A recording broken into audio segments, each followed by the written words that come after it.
Robert کولیر نے نہایت صحیح کہا ہے کہ انسان کی سب سے اچھی دوست اس کی 10 انگلیاں ہیں۔ 10 انگلیوں سے اس کی مراد آدمی کے 2 ہاتھ ہیں۔ یہ ایک حقیقت ہے کہ آدمی کے 2 ہاتھ جن میں اس کی 10 انگلیاں ہیں اتنے قیمتی ہیں کہ ساری دنیا کا تمام سونا بھی ان کی قیمت نہیں بن سکتا۔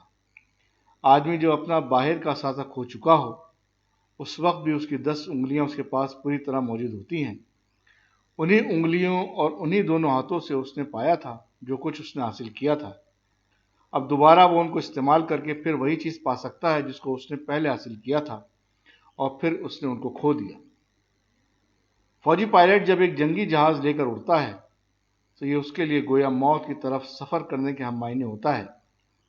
اس کا آواز سے تیز رفتار جہاز اتنی بلندی پر اڑتا ہے جہاں عملاً محیط خلا کے سوا اور کچھ دکھائی نہیں دیتا۔ وہ اپنا سارا سفر مشین کے اعتماد پر کرتا ہے۔ وہ یا تو اپنا کام کر کے دوبارہ اپنے سابقہ مقام پر واپس آ جاتا ہے یا دشمن کا نشانہ بن کر ختم ہو جاتا ہے۔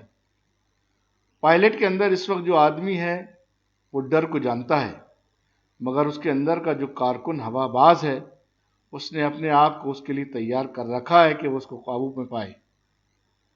یہ بات جو مضمون نگار نے فوجی پائلٹ کے بارے میں کہی ہے وہی زندگی کے عام معرکے کے لیے بھی صحیح ہے۔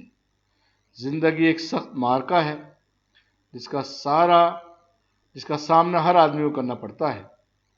انسان کی کمزوریاں اس کو ڈراتی ہیں، اس کے بظاہر ناموافق حالات اس کو بے ہمت کرتے ہیں، لیکن آدمی کو اگر زندگی کا معرکہ جیتنا ہے تو اس کو یہ کرنا پڑتا ہے کہ وہ اپنے آپ کو سنبھالے، مشکلات سے گھبرانے کے بجائے وہ مشکلات پر قابو حاصل کرنے کی کوشش کرے۔ حافظہ پیچھے دیکھتا ہے اور امید آگے۔ یہ قول اسی حقیقت کو ایک اور انداز سے بیان کرتا ہے۔ دریا امیدی دراصل حافظے کا ایک معاملہ ہے۔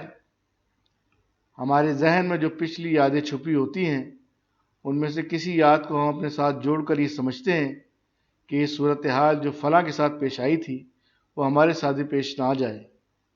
اگر ہم پچھلی یادوں کو نظر انداز کر کے آگے کے لیے اپنے امکانات کو اپنے ذہن کو جما دیں تو معلوم ہوگا کہ جہاں ہم صرف خطرے کو دیکھ رہے تھے وہیں ہمارے لیے ایک شاندار امکان بھی چھپا ہوا ہے۔ کسی نے بالکل درست کہا ہے کہ ہر خاتمہ ایک نئے امکان کا آغاز ہے، مگر بہت کم لوگ ہیں جو اس رات کو جانتے ہوں۔ ایک مقولہ ہے کہ ہوائیں اکثر اوقات اس رخ کے خلاف چلتی ہیں جو کہ کشتیاں چاہتی ہیں۔ زندگی ایک ناہموار سفر ہے۔ زندگی میں بہت کم ایسا ہوتا ہے کہ آپ کے باہر کے حالات بالکل ویسے ہی ہوں جیسا کہ آپ چاہتے ہیں۔ اکثر ایسا ہوتا ہے کہ حالات آپ کے ساتھ موافقت نہیں کرتے۔ آپ کو اپنی زندگی کا سفر حالات سے لڑ کر طے کرنا ہوتا ہے۔ زندگی کی مثال دندانے دار پہیے کی طرح ہے۔ ایک دندانے دار پہیہ ایک انسان کا ہے، دوسرا قدرت کا۔ جب تک قدرت کا پہیہ نہ چلے انسان کا پہیہ نہیں چل سکتا۔ انسان جو کچھ حاصل کرنا چاہتا ہے وہ اس کو محض اپنی ذاتی کوششوں سے حاصل نہیں ہو سکتا۔ ذاتی کوششوں کے ساتھ یہ بھی ضروری ہے کہ باہر کے اسباب بھی اس کے ساتھ موافقت کریں۔ گویا کہ موجودہ دنیا میں کسی کامیابی کو پانے کے لیے بیک وقت 2 چیزوں کا ہونا ضروری ہے، ایک آدمی کی اپنی ذاتی محنت، دوسرے باہر کے حالات کی موافقت۔ آدمی کو یقیناً اپنے آپ پر قابو حاصل ہے، مگر خارجی اسباب پر اس کا کوئی اختیار نہیں۔ ایسی حالت میں موجودہ دنیا میں کامیابی کی صرف ایک ہی صورت ہے کہ ہم اپنی زندگی کا منصوبہ بناتے وقت خارجی اسباب کو بھی ضرور لحاظ رکھیں۔